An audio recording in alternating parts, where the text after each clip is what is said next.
दिवस पालन मटेरा मंडी कलाहांडी। आज कलाहांडी जिले में कोण अनुकोण में प्रेस दिवस पालन करुवा बेले पक्कसरा ब्लॉक स्थित मटर मंडी ठारे तुलसीराम छत्रिया और सुबोध राणा नेतृत्व में प्रेस दिवस पालन करा। सभार भेजीगुड़ा सरपंच यदुमणि साहू, कोलमपुर ब्लॉक मान्यगण्य व्यक्ति समेत जूनागढ़ धर्मगढ़ जनाशुना व्यक्तिविशेष यह मंच में उपस्थित रही निजर अभिभाषण रखिले।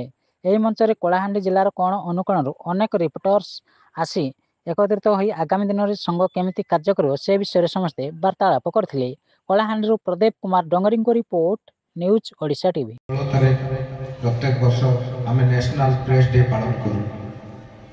नेशनल प्रेस डे सांबादिक जेन पालन करासी सांबादिक कार्य भूमिका सांबादिक स्वतंत्रता आज जेन सांबादिक मैंने भल काम करते हमें सम्मानित करवा लगे नेशनल प्रेस डे कर।